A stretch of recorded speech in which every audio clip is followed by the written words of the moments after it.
जय हिंद मेरे प्यारे साथियों। चलिए बताएंगे अब मैथ्स के प्रश्नों को स्टार्ट किया जाए बीएसएससी में। आइए, बोला गया है कि एक ट्रक चालक ने 3 घंटे, अब 3 घंटे तक 60 किलोमीटर पर घंटा की चाल से गाड़ी चलाई और वह फिर 1 घंटा के लिए रुक गया, आराम किया और कहीं नहीं गया, एकदम रुका रहा, आराम करते रहा। फिर उसने उठा और 60 किलोमीटर पर घंटा के स्पीड से वो गाड़ी चलाया और 4 घंटे तक वो गाड़ी चलाई। बोला गया चालक की औसत चाल कितना होगा। तो मेरे प्यारे बच्चों, औसत चाल होता है कुल दूरी बटा कुल समय, कुल दूरी बटा कुल समय। तो एक बात बताओगे, कुल दूरी क्या गया? तो सर 60 किलोमीटर पर घंटा के हिसाब से वो गाड़ी चलाई कितने? 3 घंटे तक। तो दूरी, पहला दूरी वो जो तो तय किया है, तो सर जी 60 गुना दूरी बराबर होता है 4 गुना समय, ये किया तो हो जाए कितना? तो सर 6×18 180 किलोमीटर। फिर अगर आगे जो है 60 किलोमीटर पर घंटा के हिसाब से वो जब आराम करने के बाद कितना देर तक चलाया? 4 घंटा तक चलाया। तो कितना हो जाएगा? 6 चौके 24, 240। तो कुल दूरी कितना हो गया? 0 8 4 12 और 3 1 4, 420 किलोमीटर कुल दूरी हुआ। लगा कुल समय, यात्रा करने में लगा कुल समय, तो यहां से औसत चाल निकल जाएगा। क्या बच्चे? औसत चाल। तो बच्चे औसत चाल जब निकलेगा तो बताओ कुल समय 4 3 7, 7 घंटा लगा, लेकिन 1 घंटा वो उसी बीच में आराम किया, तो उस समय को भी लेना है। उसी बीच में आराम किया तो वो 1 घंटा को भी जो आराम किया, कहीं नहीं गया, तो उसको भी लेना है। तो 7 घंटा चला और 1 घंटा आराम किया, तो टोटल समय उसको 8 घंटा में 420 गया। तो बताओगे, अब इसको 4 से काटोगे तो 2 होगा, 4 से काटोगे 1 0, ये होगा। अब इसको काटोगे तो ये 5 होगा, 2 दूनी 4, 52.5। आंसर क्या हो जाएगा? डी होगा। आंसर क्या हो जाएगा? तो डी होगा। चलिए आगे बढ़ते हैं।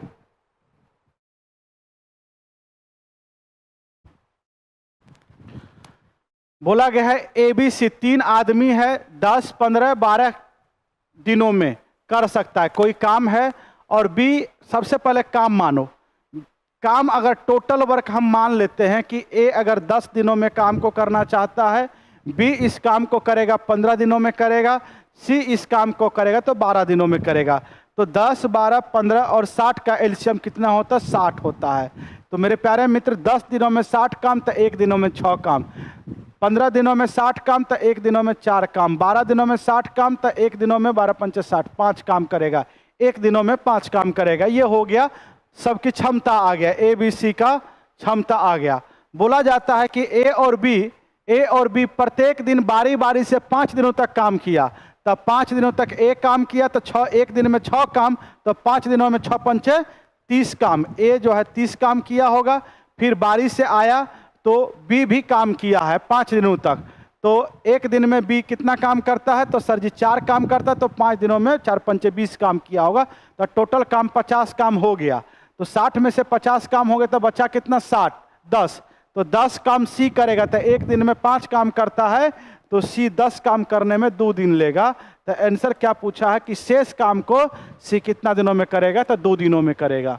कितना दिनों में करेगा? तो 2 दिनों में करेगा। बच्चे आगे बढ़ते हैं। बोला गया यदि पहली संख्या तीसरी संख्या से 20% कम है और तथा दूसरी और तीसरी संख्या का अनुपात 7:10 है, तो पहली और तीसरी संख्या का औसत दूसरी संख्या से कितना कम है? एक बात बताओगे, ये पहले इसको सही रूप में लिख लिया जाए। बोला यदि पहली संख्या तीसरी संख्या से 20 कम है और दूसरी तथा तीसरी संख्या दिया गया है, ए पहली, बी दूसरी और सी तीसरी, ये 7 है और ये 10 है। मेरे प्यारे मित्र, बोला गया तीसरी संख्या से 20 कम है, कौन? तो पहली संख्या। तो तीसरी संख्या कितना है? तो सर 10 है, 10 का 20% कितना होता है? 2 होता है। तो 2 कम कितना होगा? 8। तो पहली संख्या 8 होगा, 20% कम 8 होगा। अब ये हो गया। बोला गया पहली और तीसरी संख्या का औसत, तो पहली और तीसरी संख्या को जोड़ो तो 18 आया और 2 से भाग दो तो कितना हो गया? 9। तो बोला जाता है दूसरी संख्या से कितना प्रतिशत अधिक है? तो दूसरी संख्या से कितना अधिक है? दूसरी संख्या 7 है और इसकी औसत 9 है, तो 2 अधिक है। कितना अधिक है? 2 अधिक है। कहाँ से? 7 से। प्रतिशत लगाने के लिए 100 से गुना, तो ये हो जाएगा, कितना हो जाएगा सर जी? 28 और 1/7 तथा 14 सही 2/7%, तो 2/7 हो जाएगा, 2 दूनी 4, तो 28.4/7%। 28.4/7%। आंसर क्या होगा? डी होगा। 8 का आंसर क्या हो जाएगा? तो डी होगा। बताओ हाँ या ना?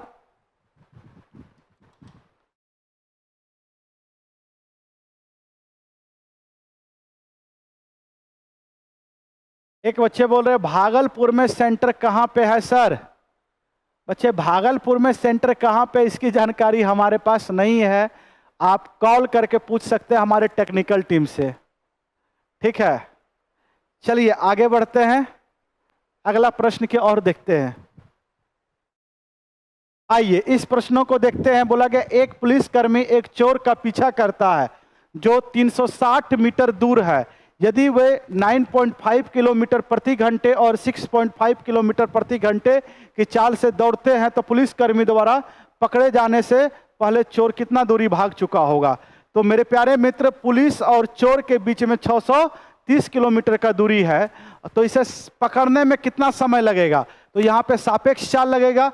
चोर भाग रहा है 6.5 किलोमीटर पर घंटा से और पुलिस पीछा कर रही है 9.5 किलोमीटर पर घंटा से, एक ही दिशा में, तो चाल घट जाता है। तो चाल आपका कितना हो जाएगा? 9.5 में से 6.5 घटाओगे तो 3 किलोमीटर पर घंटा। समय बराबर में दूरी बटा चाल, ये मीटर में है, ये किलोमीटर पर आवर में है, तो मीटर पर सेकंड बनाने के लिए 5/18 से गुना। इससे काटेंगे तो ये होगा 6, और इससे काटेंगे ऊपर में तो ये होगा 12 पंचे 60, 6 पंचे 30, और 6 से इसको गुना कर दीजिए। आपका 126 गुना 6 सेकंड में चोर पकड़ा जाएगा। इतना देर में चोर पकड़ा जाएगा। तो चोर कितना दूरी जाएगा? तो चोर की चाल कितना है? तो सर जी चोर जो जाएगा वो क्या पूछा है? किलोमीटर में पूछा है। तो बताओगे 6.5 किलोमीटर पर घंटा, दूरी बराबर में चाल, इस चाल से चोर भाग रहा और इतना देर तक भागते रहेगा। कितना है? तो 126 गुना 6 बटा में 60 करोगे तो ये मिनट हो जाएगा, और फिर बटा में 60 कर दोगे तो ये घंटा हो जाएगा। तो इतना घंटा में देखो चोर कितना दूरी जाएगा, क्योंकि किलोमीटर पर घंटा है। ये उड़ेगा तो अभी भी 0 आएगा। तो सर जी 6 से कटेगा, ये 10 होगा, ठीक है। 6 से काटोगे ये 10 होगा।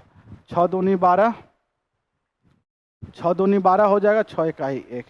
अब गुना कर दो यार, ज़्यादा कुछ मत करो। 5 हो जाएगा, 6 होगा, 5 दूनी 10, 16 हो जाएगा, 6 दूनी 12, 1 13, और 1 2 3 अंकों के बाद दशमलव 1.3। गड़बड़ हो गया जी। गुना 65 गुना 21 करोगे, 21 करोगे, कितना आएगा? तो सर जी 65 गुना 21 अगर करते हो,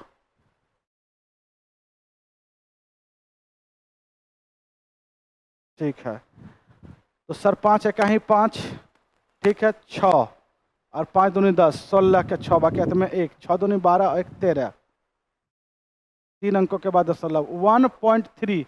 लमसम में जो 1.4 के लगभग में आंसर आएगा। ऑप्शन क्या हो जाएगा? डी होगा। ऑप्शन क्या हो जाएगा? तो डी होगा। चलो बताओगे सही है या गलत है बच्चे?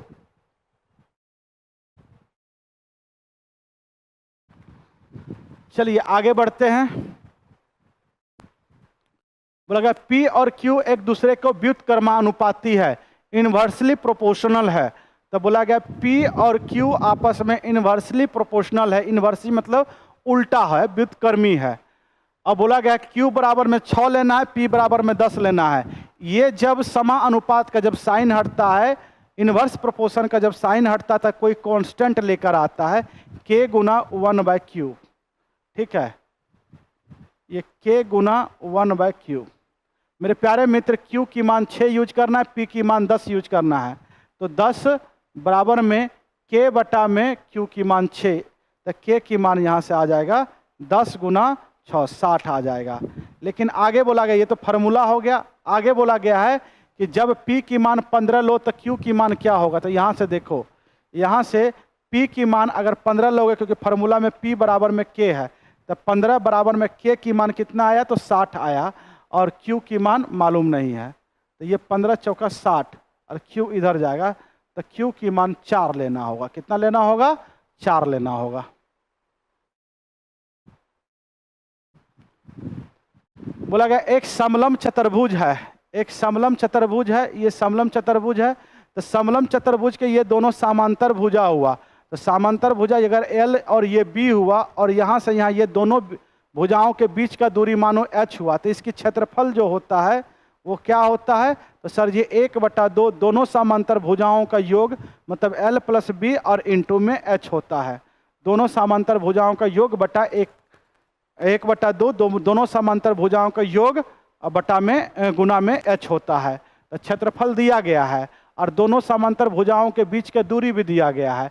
तो 1/2 दोनों समांतर भुजाओं का योग, एक समांतर भुजा 48 है, दूसरा मालूम नहीं है x मानो, और इंटू H दोनों समांतर भुजाओं के बीच का दूरी कितना है? तो 40 है। और ये है कितना क्षेत्रफल? तो सर 1720 है। ये 0 से 0 कट गया, 4 से काटेंगे तो 4 चौके 16 और 4 तिया 12, 2 उधर जाके गुना करोगे 48 प्लस में x बराबर में 3 दूनी 6, 4 दूनी 8। x की मान हो जाएगा 16 में से 8 जाएगा तो 8 होगा, 7 में से 4 जाएगा तो 3, 38 हो गया। आंसर हमारा क्या हुआ? सी हुआ। 22 का आंसर क्या हुआ? सी। आगे बढ़ते हैं। ये बताओगे चतुर्थ समानुपात होता है 3 संख्याओं के बीच में, ए बी सी के बीच में होता है BC/A होता है। तो 3 संख्या है, एक संख्या ये हो गया, एक संख्या ये हुआ, एक संख्या ये हुआ। तब BC/A चतुर्थ समानुपात निकालना है। तो AQ + BQ और इंटू में A² - B² और बट्टा में ये A + B का होल स्क्वायर और इंटू में AQ - BQ। तो ये AQ + BQ होता है A + B इंटू में A² - AB प्लस में B² होता है, और ये A - B इंटू में A + B होता है, क्योंकि A² - B², और नीचे में A + B का होल स्क्वायर रहने दीजिए इसको। और ये होता है A - B और इंटू में A² + AB प्लस में B²। मेरे प्यारे मित्र, ऊपर में A² A + B और यहाँ भी A + B, 2 A + B है, तो A + B Guna A + B, A + B का होल स्क्वायर, ये दोनों इससे कट जाएगा और A - B कट जाएगा। ऊपर में बचा A² - AB प्लस में B² और नीचे में बचा A² प्लस में AB और प्लस में B²। ये बचा। आंसर क्या हो जाएगा? A² - AB plus B², A² plus में AB प्लस में B²। ऑप्शन दिख रहा है बी करेक्ट आंसर होगा। ऑप्शन दिख रहा है बी करेक्ट आंसर। 35 का आपका क्या होगा? बी।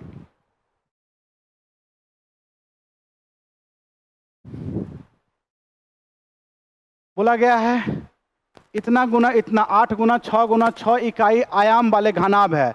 आयाम मतलब डायमेंशन होता है, डायमेंशन मतलब लंबाई गुना चौड़ाई गुना ऊंचाई दिया गया घनाभ का, और 0.5 गुना 0.5 गुना 0.5 मतलब ये घन हो गया। इतना आयाम के छोटे घनों में काटे जाते हैं तो बड़े घन के कितने छोटे छोटे घन बनेंगे?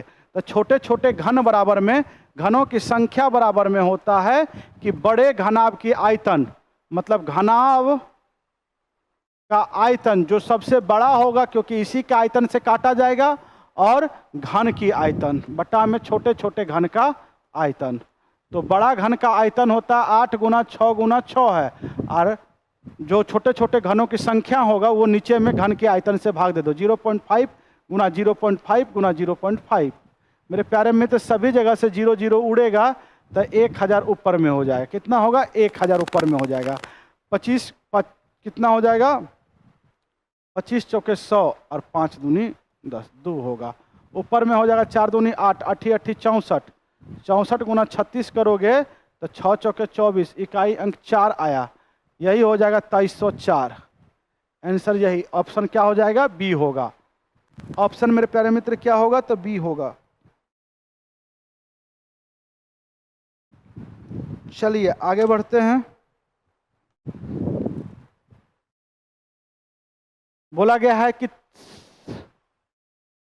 17 पुरुष का औसत भार 63 किलोग्राम है और 36 महिलाओं का औसत भार 54 किलोग्राम है, सभी पुरुष और महिलाओं को मिलाकर औसत भार क्या होगा? तो औसत भार क्या होता है बच्चे? योगफल बटा संख्या। तो टोटल योगफल बताओगे, औसत गुना संख्या करो तो पहले 63 गुना 17 करोगे, टोटल पुरुषों का आपकी औसत भार क्या योगफल आ गया कि टोटल 17 पुरुष है और 17 पुरुष गुना 63 कर दिए तो टोटल पुरुषों का योगफल आ गया, इतना किलोग्राम टोटल पुरुष भारी होगा। अब प्लस में महिला, तो एक महिला 54 किलोग्राम का और 36 महिला है तो टोटल भार महिला का इतना हो जाएगा।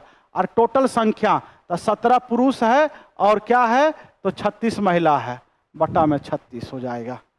अब बताओगे इसको कैसे भाग ये करोगे? आप इसको कर लोगे 63 गुना 17 54 गुना 36 बट्टा में ये दोनों जोड़ के भाग दे दोगे तो लमसम बताना है कितना आएगा, जल्दी से बताओगे। तो इसको गुना करो जल्दी से, कितना होगा? 1071। इसको गुना करोगे 54 गुना 36 करके जल्दी से बताओगे, 54 गुना 36 और ये 6 7 13, 3 और 1 4 और 1 5, 53 होगा। कितना हो जाएगा बच्चे नीचे में? तो 53 होगा। एक बात बताओगे, लगभग भाग दोगे तो लगभग 56 पॉइंट समथिंग आएगा, 56.8 ऐसे करके लगभग आएगा। तो लगभग आप इसको 57 लिख सकते हो। कितना लिख सकते हो? 57। ये थोड़ा कैलकुलेटिव था, लगभग आप इसे 57 लिख सकते हो। चलिए एक बात बताओगे, बोला गया 6% वार्षिक साधारण ब्याज दर पर निवेश किए गए धनराशि 5 वर्षों में बढ़कर इतना रुपया हो जाती है। यदि समान धनराशि 9% वार्षिक दर से 8 वर्षों के लिए निवेश की जाती है तो साधारण ब्याज कितना होगा? मेरे प्यारे मित्र, हो जाना मतलब ये मिश्र धन को रिप्रेजेंट कर रहा है और साधारण ब्याज के प्रश्नों में समय और दर को गुना करेंगे तो ब्याज मिलेगा। तो बताओगे 6% की दर से 5 वर्षों में कितना ब्याज मिलेगा? तो 6 पंचे 30% ब्याज मिलेगा। और आपको याद रखना होगा कि मूलधन 100% होता है, 30% ब्याज और 100% मूलधन, तो 130% हो गया। और यहाँ से कितना है? तो सर जी इतना हो गया। 0 से 0 कटा, अब 13 से काटेंगे तो 1% की मान आएगा। तो 13 × 5 = 65, 13 × 7 = 91, 13 × 7 = 91। तो ये हो जाएगा 2 और 9 में 11 में से 2 ये होगा 13 9 117, ये 1 होगा 1 होगा। ये बताओ तो इसको काट कर बउआ कितना होगा? 1 1 1 3 8 8 0, इससे तो कट गया। और 13 से अगर काट रहे हो तो बताओगे 13 से काटने के बाद कितना आएगा?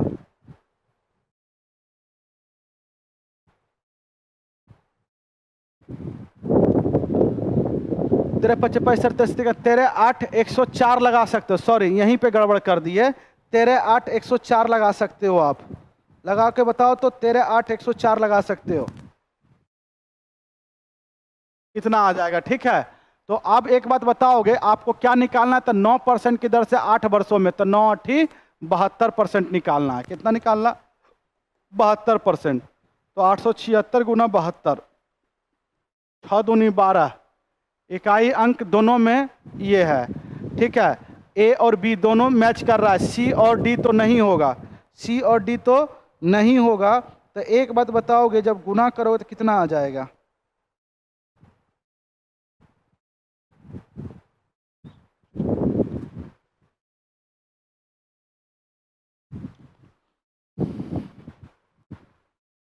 चलिए बउआ आगे बढ़ते हैं, गुना करके आप बता सकते हो। अब ये बताओगे, बोलेगा सुशांत भाई साहब 20 रुपया प्रति पैकेट की दर से तेल 3 पैकेट और 21 रुपया प्रति पैकेट की दर से 4 पैकेट और 22 रुपया प्रति तेल की पैकेट की दर से 3 पैकेट खरीदा, तो पैकेटों का औसत मूल्य ज्ञात करो। तो सिंपल प्रश्न है, औसत बराबर में हो जाएगा कुल मूल्य बटा में कितने पैकेट लिए हो। तो टोटल 3 पैकेट लिए हो 20 रुपये की दर से, तो टोटल मूल्य हो जाएगा 20 × 60, ये खर्चा हुआ। अब 21 रुपये की दर से 4 पैकेट, तो 21 × 4 = 84 और 22 रुपये की दर से 3 पैकेट, तो 22 × 3 = 66 और बट्टा में कितना? तो सर 3 पैकेट 4 पैकेट और यहाँ भी 3 पैकेट, 3 3 6 10, 10 हो जाएगा, 6 4 10, ठीक है। 8 6 14, 14 और 7 21 बट्टा में 10, ये कटेगा तो आपका 21 रुपया औसत आ गया। औसत होता है योगफल बटा संख्या, कितने पैकेट लिए हो, 10 पैकेट लिए हो तो टोटल कितना मूल्य खर्चा हुआ, तो 210 रुपया, तो एक पैकेट का दाम 21 रुपया आया। चलिए बच्चे, ये भी अच्छा प्रश्न है। बोला पी क्यू आर का आपका आय दिया गया है, कितना पी क्यू आर का आय दे दिया गया है, इनकम दिया गया है। क्या दिया गया है, तो 9x अनुपात 15x अनुपात 10x, और आपका सेविंग भी दे दिया गया है, सेविंग दे दिया गया कितना 10y और 15y और 12y अलग अलग दिया गया है। बोला गया आर जो है अपनी आय का 60% खर्च करता है, तो बचाता कितना है,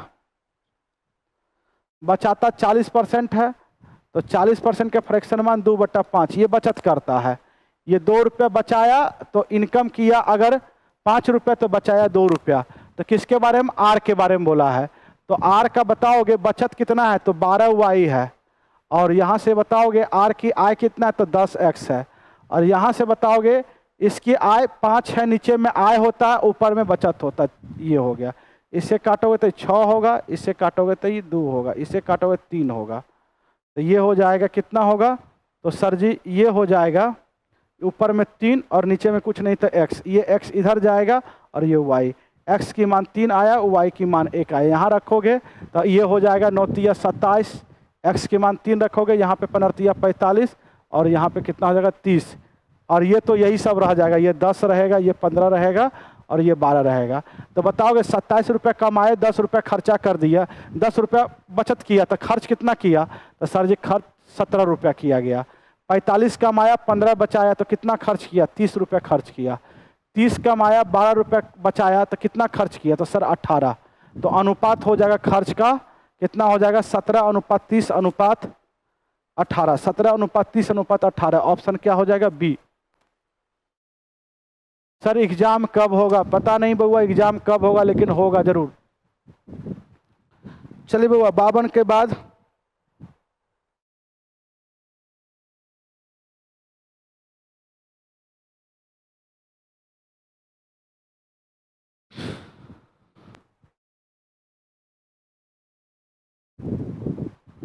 आगे आ जाइए। 65 तो खुद से कर लोगे, सिंपल क्वेश्चन है, आप इसको कर लोगे, जोड़ घटा गुना में हम क्या बताएं,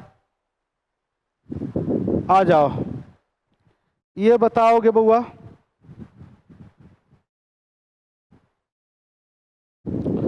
बोला जाता है कि नीला, मैजेंटा, लाल और पीला रंग पसंद करने वाले छात्रों की कुल संख्या कक्षा में छात्रों की कुल संख्या का कितना प्रतिशत है।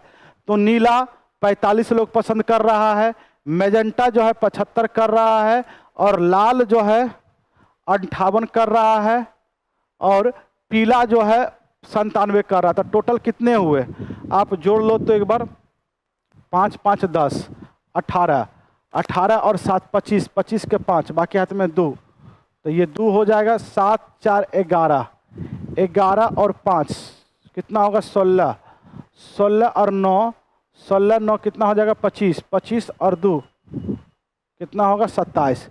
तो 275 लोग पसंद कर रहे हैं, कितने विद्यार्थी में से, टोटल में से निकालना है, तो 380 में से, 380 में से प्रतिशत लगाने के लिए 100 से गुना। मेरे प्यारे मित्र 0 से 0 कट जाएगा।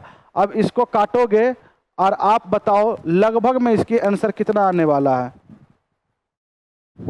लगभग में आप इसको 2 से काटोगे 19 होगा, और ये 5 होगा, ये 5 होगा, ये 19 होगा, गुना करोगे तो लगभग में इसका आंसर कितना आने वाला है, 72 के लगभग में लमसम आ जाएगा 72। ऑप्शन क्या हो जाएगा, बी। देख लोगे आप काट कर।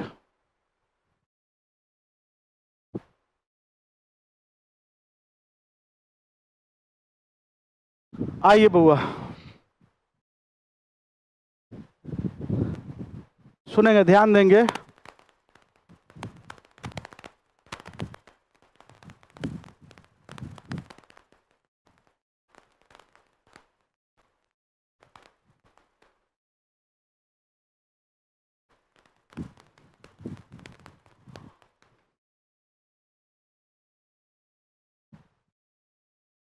देखिए ये 67 नंबर प्रश्न जो है ये पूरा कैलकुलेटिव होगा। हम आपको बता देते हैं, बोला गया है कि यदि त्रैमासिक रूप से संयोजित किया जाता है 75,000 रुपये की 16% की वार्षिक दर से एक वर्ष में कितना हो जाएगा।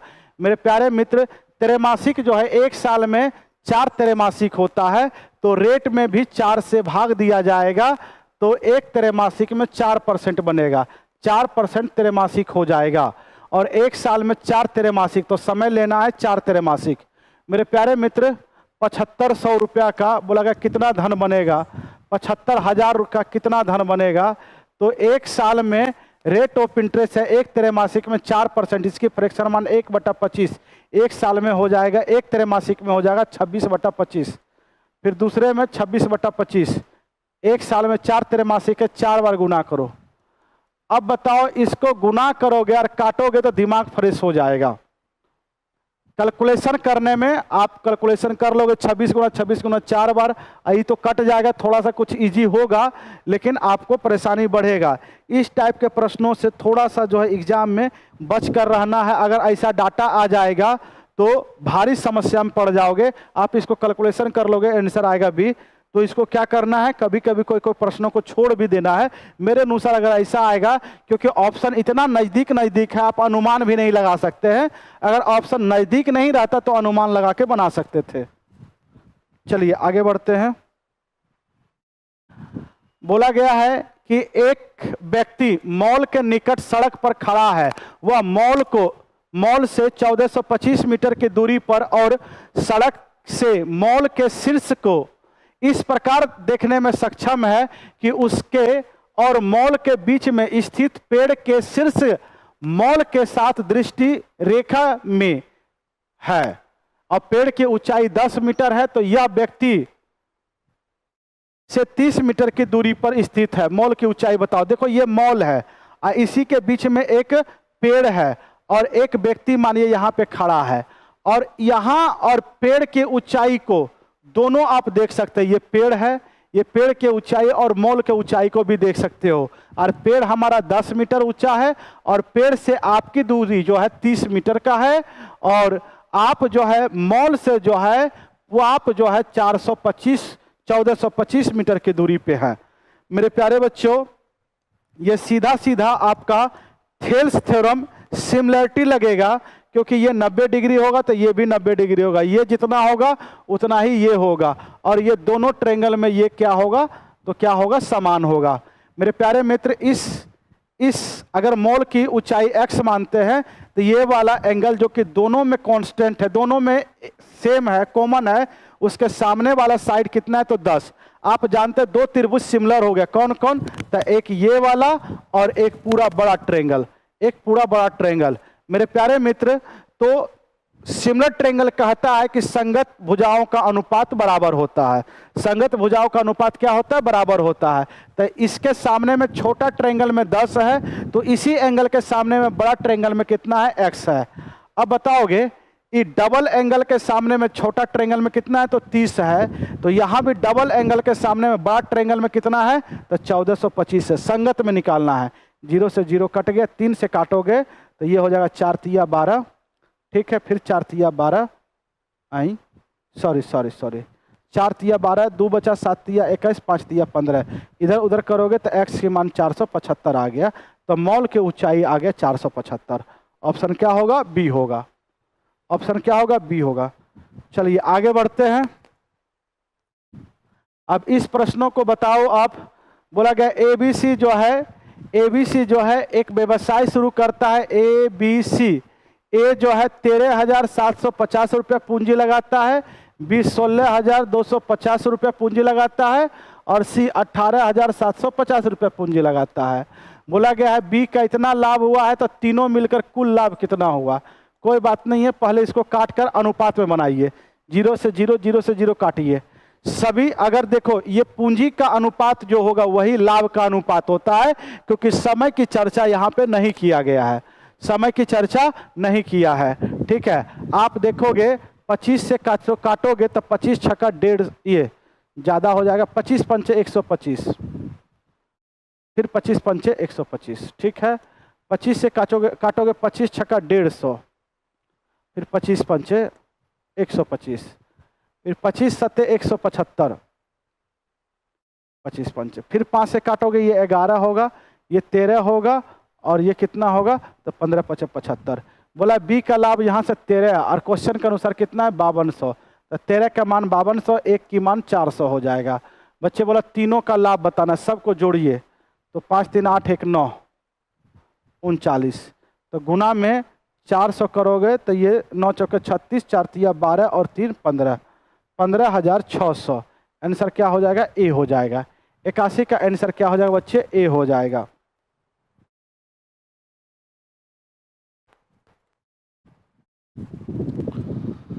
बोला गया जब किसी संख्या में 15 18 से विभाजित किया जाता है तो प्रत्येक स्थिति में शेषफल 3 बचता है, तो वह छोटी से छोटी संभावित संख्या क्या होगा। इसकी आंसर होता छोटी से छोटी बोलता है तो एलसीएम प्लस में रिमाइंडर। तो बताओगे एलसीएम 15 और 18 का एलसीएम कितना होगा 90, और क्या शेषफल बचाना है तो 3, तो 3 जोड़ दोगे तो यही 93 हो जाएगा। यही एक ऐसी संख्या है 93 जो कि 15 और 18 से भाग देने पे प्रत्येक स्थिति में शेषफल 3 बचेगा। अब इसकी मान बताना है मेरे प्यारे मित्र। इस प्रश्नों को बनाने के लिए आपका इक्वेशन 1 है और वेरिएबल 2 है, तो किसी एक टर्म को 0 मानना होगा। मानिए अगर a बराबर में 1 पुट करे और b बराबर में 0 पुट करे तो काम देखो हमारा सेटिस्फाई ये इक्वेशन करता है या नहीं करता है। a की मान अगर 1 रखोगे तो 1 होगा, b की मान अगर 0 रखोगे 0 होगा, प्लस में 1 बराबर में 2, मतलब ये सेटिस्फाई कर गए। इधर भी जोड़ोगे 2 आया और इधर भी जोड़े तो 2 आया, 2 बराबर 2, मतलब यहाँ पे हो जाएगा 1 का पर पावर 4 और 0 पे पावर 7, तो आंसर होगा 1। ऑप्शन क्या होगा सी। आप पुटिंग वैल्यू से इसको बना लेना है आपको। बोला गया एक समद्विबाहु समकोण त्रिभुज है। समद्विबाहु समकोण त्रिभुज है। समद्विबाहु मतलब क्या होता है, समकोण मतलब 90 डिग्री और समद्विबाहु मतलब ये दोनों भुजा बराबर है। कर्ण दिया गया 10। आप जानते हो अगर ये दोनों भुजा बराबर है तो ये 45 ये 45, 45 के सामने वाले भुजा का 1 होता है साइड का रेशियो और इधर भी 1 होता है, और कर्ण वाले साइड का रेशियो √2 होता है। यहाँ से बच्चे √2 की मान दिया गया है 10, तो 1 की मान निकालना है जो बराबर भुजा है। 1 की मान हो जाएगा 10√2, तो 10√2 हुआ। ऊपर नीचे √2 से गुना करोगे तो ये √2 और बटा में √2 गुना √2 तो 2 होगा, 2 से कटेगा ये 5, तो प्रत्येक बराबर भुजा 5√2 5√2। आंसर क्या होगा ए। आंसर क्या होगा ए। आगे बढ़ते हैं। बोला गया देखोगे एक विद्यालय में 10 अध्यापक है, 10 टीचर है और उसमें से एक टीचर चले गए, रिटायरमेंट कर गए। नया टीचर आया जिसकी उम्र 25 वर्ष है और सभी की औसत उम्र में 3 की वृद्धि कमी हो गई। तो एक बात बताओगे 25 वर्ष का अगर आया वो, तो जाने वाला जो होगा वो तय है। 25 वर्ष तो आया, 25 वर्ष से तो जरूर ज्यादा होगा। कितना ज्यादा होगा तो सभी में 3 वर्ष घटा दिया। एक अध्यापक में 3 वर्ष और तो 10 अध्यापक था तो 30 वर्ष घटा दिया, मतलब 25 तो इधर से और 30 इधर से, तो 25 और 30 टोटल कितना हो जाएगा 55 वर्ष का वो अध्यापक था जो रिटायर किया है। ठीक है, डायरेक्ट बन गया, डायरेक्ट बन गया। ठीक है बच्चे, ये बताओगे, ये भी सिंपल प्रश्न है, इसको कुछ नहीं करना है। यहाँ पे क्या करना है सर जी, तो b की मान अगर ये 5 है और यहाँ से 15 है तो b की मान पहले सेम करना होगा। यहाँ 3 से गुना तो यहाँ भी 3 से, तो यहाँ से बताओगे a की मान आ गया 12, b की मान आ गया 15 और c की मान आ गया 16। जहाँ जहाँ है रख दो, आ जाएगा आंसर। तो ये 18 है, c की मान कितना है बच्चे तो 16 आए।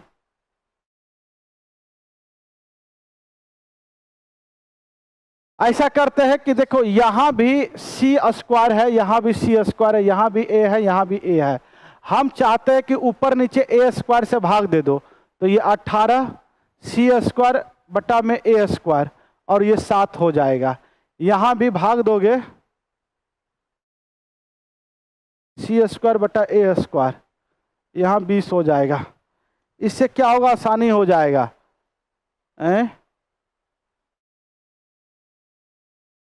छोड़िए, पूरा भी कर सकते हो, कोई बड़ी बात नहीं है, देख लेते हैं जैसा होगा। तो 18 गुना सी का स्क्वायर मतलब 16 का स्क्वायर, माइनस में 7 गुना ए का स्क्वायर 12 का स्क्वायर, बटा में 45 गुना सी का स्क्वायर 16 का स्क्वायर, प्लस में 20 गुना ए का स्क्वायर का मतलब 12 का स्क्वायर। अब देखो क्या कॉमन हो सकता है।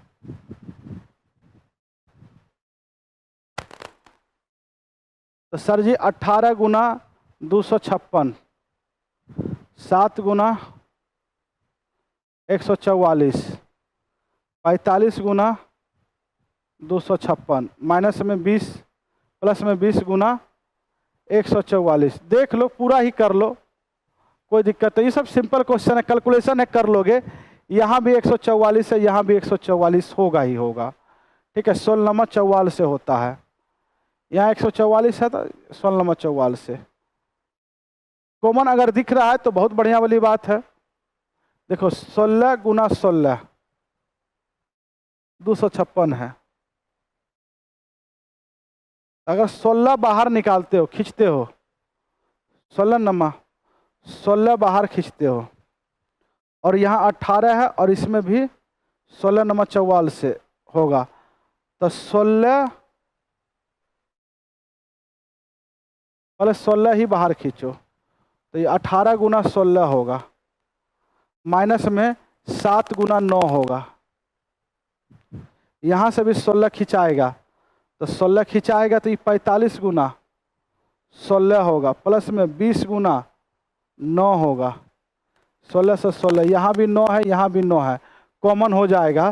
तो 9 अगर कॉमन लोगे तो 16 दूनी 32 अब बच रहा है, और माइनस 7 ऊपर में, ठीक है। नीचे में भी 9 कॉमन लोगे तो यहाँ पे 9 पचे 45, 16 पंचे 80 बच रहा है, और प्लस में 20 बच रहा है, ये कट गया। तो ये बताओगे, ये घटा देंगे तो 12 में से 7 जाएगा 5 होगा, और ये 25 बटा में 100, इसको काटोगे तो 1/4 आया। आंसर क्या आया? डी। अपने तरीका से कर लोगे। 110 का आंसर क्या है बच्चे? तो डी।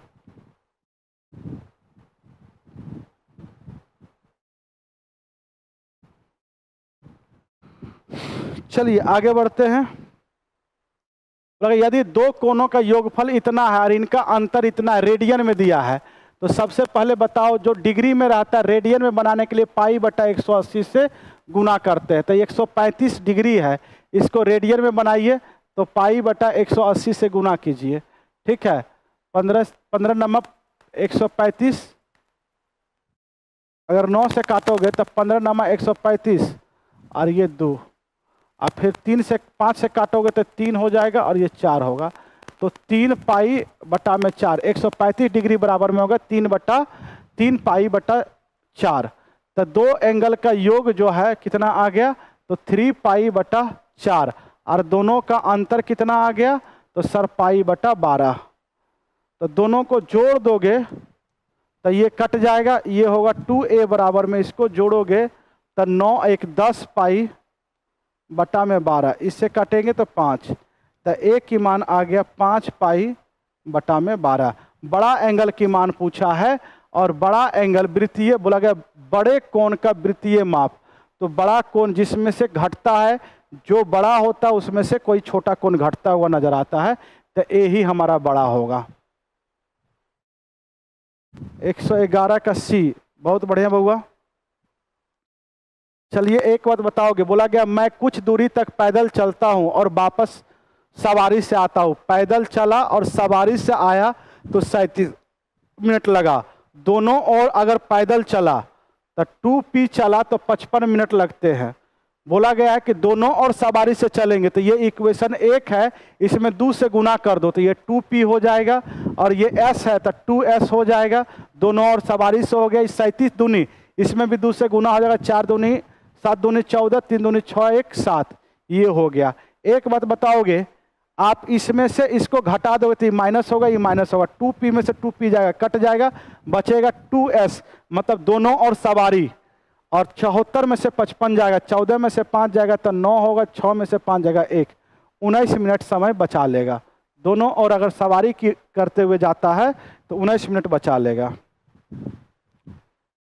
चलिए, बोला गया है, लास्ट प्रश्न है, एक आदमी ने अपनी बचत, बोला गया 84,100 रुपया 50% अपनी पत्नी को दिया और शेष जो है क्रमशः 15 और 13 वर्ष के दो पुत्र ए और बी में विभाजित कर दी। उसने राशि को इस प्रकार विभाजित किया कि उसके 18 वर्ष के पुत्र की आयु पर होने पर 5% के रेट ऑफ इंटरेस्ट से चक्रवृद्धि ब्याज की दर से एक समान राशि प्राप्त होता, तो बी का शेयर ज्ञात करें। देखो, आदमी के पास 84,100 धन था, 50% पत्नी को दिया, तो बेटे के लिए क्या बचा? दोनों बेटा के लिए इसका 50%, तो 2 से भाग दे दोगे, 4 2 0 5, इतना धन बचा उसके पास बेटे के देने के लिए, बेटा को देने के लिए। तो बेटा एक 15 वर्ष का है जो कि बड़ा बेटा है, और छोटा बेटा, तो बड़ा बेटा ए है, छोटा बेटा बी है, बोला गया है। तो मेरे प्यारे मित्र, इस टाइप के प्रश्नों में, ये बहुत ही सिंपल प्रश्न होता है, इस टाइप के प्रश्नों में केवल रेट ऑफ इंटरेस्ट पे ध्यान देना है। क्या है? 5%। तो 5% की फ्रैक्शन मान 1/20 होता है। इसको जोड़ लोगे, क्योंकि चक्रवृद्धि ब्याज हमेशा बढ़ते क्रम में, मतलब वो सक्सेसिव इंक्रीज होता है, तो नीचे से ऊपर जोड़ लोगे 21/20।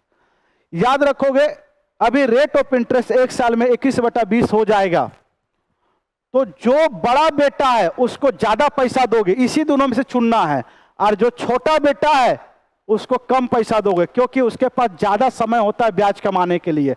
18 वर्षों में दोनों का पैसा बटेगा। तो मेरे प्यारे मित्र, बड़ा बेटा जो था पहले था, क्योंकि उसका उम्र 21 था, मतलब 15 वर्ष था, तो इसको 21 रुपया दोगे, और छोटका को दोगे 20 रुपया। अब ये दोनों के पैसा का अनुपात बंटवारा हो गया, समय का अनुपात लेना है, तो यही दोनों भाइयों के बीच का अंतर लेना है। यहाँ 18 रहे या 118 रहे या 400 वर्ष रहे, इससे कोई मतलब नहीं है, समय के बीच, दोनों भाइयों के समय के बीच का अंतर लेना है। तो 2 साल का छोटा बड़ा है तो पावर में 2 दोगे, तो ये 441 हो जाएगा और ये 400 होगा। इसको 441 धन मिलेगा, तो इसको 400 मिलेगा। टोटल धन यहाँ से कितना मिला? तो 841, और क्वेश्चन के अनुसार कितना मिल रहा है? तो 4205। तो एक की मान कितना हो जाएगा? 50। तो बोला गया बड़ा बेटा का, बी का शेयर कितना है? तो बी का शेयर 400 है, तो 400 की मान कितना हो जाएगा? 0 0 4 5 20, 20,000 हो जाएगा। कितना होगा? 20,000। उम्मीद करते सभी क्वेश्चन आपको समझ में आया होगा। चलिए मिलते हैं अब नेक्स्ट क्लास में। आज की क्लासेस यहीं पे समाप्त हो।